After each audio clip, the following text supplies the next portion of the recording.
Ramon says, can you break down wrestling psychology for us? What are some of your favorite matches and wrestlers that are great psychologists?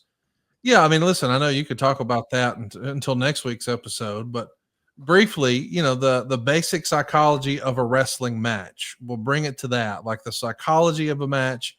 I've heard people who are smarter than me sort of break down the way a match is broken up. When you're thinking about structuring the psychology of a match between a baby face and the heel, can you take us through the basic match structure, John? All I'm worried about is the heat. To me, I know I'm gonna let the baby face. I was a heel. I'm gonna let the baby face get whatever they want as far as the shine, as long as it's realistic. If I'm working with a top guy, it will be. Some younger guys don't understand and want to do too much or don't want to do enough, which is also a problem. I'm just worried about the heat. I want to get the heat right and then get to go home, and I could care less about everything else going up to that. Now, there's a difference in, say, an 8-minute match. 8-minute match, anybody can do an 8-minute match. Anybody on the planet can do an 8-minute match. It's very simple. It's very formulaic. You go out there, you shine the baby face, you get heat, you go home. To do a 30 to 45-minute match or longer, that takes some real work because that takes a roller coaster going back and forth. But it's all a matter of where do you want to get people at what point. So I always had tent poles. And I know I'd want to be here at 12 minutes or 15 minutes. I know I'd want to be a certain place at 25 minutes. Then I want to get my heat at a certain place, maybe half an hour, because I want to be able to go home, before 40 minutes. And I want to know where we are as far as, so I'd have tent poles, and that's how I'd work out matches. From what I hear, and I don't know guys like Rick, how they did it, but Jack Briscoe did the same thing. Jerry's told me. He would have 4 15-minute matches when he go an hour to make sure. But same thing I'm saying. I just do it I called them tent poles. I do the same thing with the promo. I wouldn't memorize promos. I'd memorize tent poles in promos. So I know I got to get here, then I got to get here, then I got to get here. So if I ever get lost, I don't have to worry about what I'm saying next. I know I got to get to here. Then I'd figure out how to get there. Then I'd get a different place. Then I know what the go home is.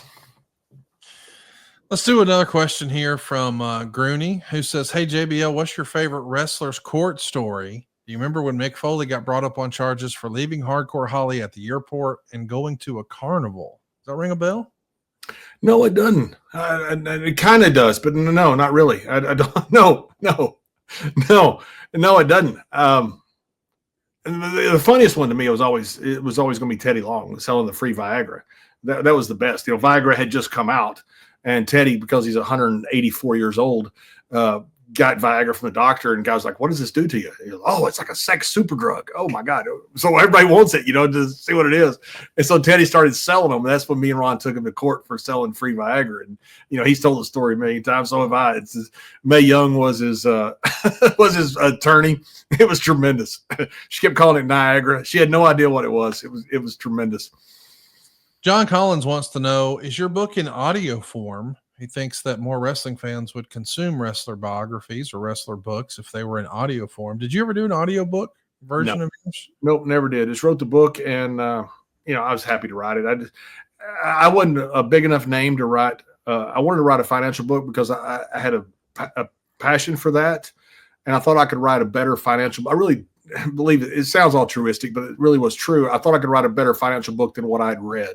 And I wanted to read like a narrative. So I put a ton of wrestling stories in there to make it read like a narrative. And, I thought it was pretty good, but it sold, I guess, well. But no audio book, no audio version came out.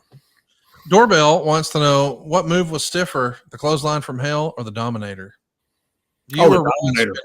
Oh, my God. I'm so glad I didn't take that. He broke Road Dogg's big toes one time. Oh, wow. Yeah, on Saturday Night Heat.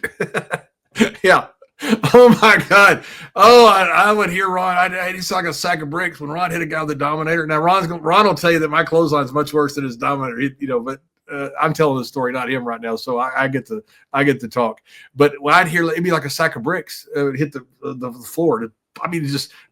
Just splat, like a human being has just lost all their organs through the mat. It was awesome.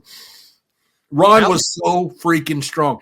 I tried to get Bobby Lashley to do that, and Ron said it was fine. He'd give him his blessing, and Bobby did it a couple of times, but for some reason never kept doing it.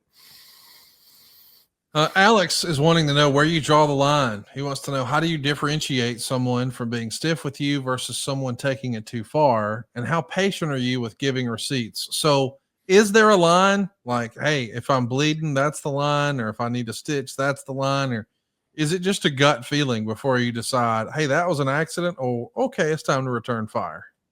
No, and if it's a person I know that has done it on accident, there's no receipt. Absolutely not. You get hit, and that's part of life. And so I wasn't one that gave receipts. If I'm working with somebody I don't know, but that's how things escalate too. You got to be very careful.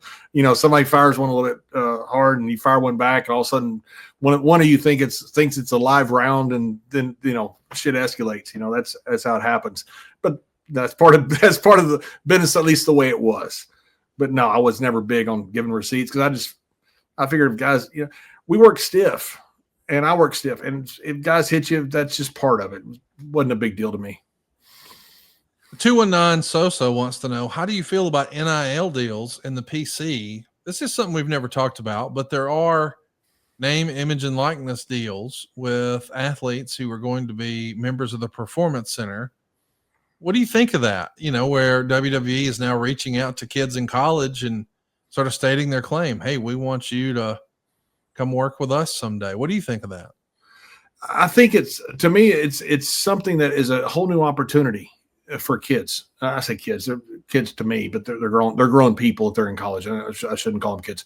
I think it's great because it gives them an opportunity to expand themselves immediately, and you can figure out who they are before they come in.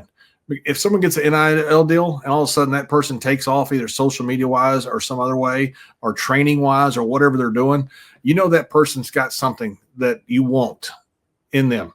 And so I think it's a great barometer of talent when you get them in, about who you've got before you have to put them on TV and put them under contract. Luis Espinoza says, do referees get more money for taking a bump? That's a fair question. If there's a big bump, do they get a little extra cheese on their Whopper, as JR would say? They used to. I don't know if they do or not. I'm sure now it's part of the, baked into their contract now, whatever it is, but they used to. Yeah. You used to get extra money for bumping, for juicing, for all kinds of things. SaveWithConrad.com. Yeah, I'm Justin Bruckman from Knoxville, Tennessee. What got me to Save with Conrad was the 83 Weeks podcast. I really wasn't thinking about getting rid of any debt. I just wanted to cash out some equity in the house to do remodeling, but I did both, so that was pretty awesome. Worked out great. Redid the foyer, built pantry space, and there was little odds and ends when I first bought the house that I wanted to take care of, and we were able to take care of it. So, paid off 2 cars and some credit card debt, so probably all in all, $30,000 in that, and then I got some $30,000 more equity out of the house, and still plenty of equity left over. So payment's good. I lowered my interest rate. I'm in a much better spot than I was. Super easy. Everybody was great. Very, very awesome people. Francis and Steve were great to work with. They were awesome. Made it to a very easy, seamless experience. I'd probably say all in all, probably $1,000 a month at least. I lowered my interest rate, especially the way the interest rates are right now, which is, that's amazing. I'm Justin Bruckman from Knoxville, Tennessee. I saved over $1,000 with SaveWithConrad.com, and I did a lot of renovations with that money as well. That's number 2129, Equal Housing Lender. SaveWithConrad.com.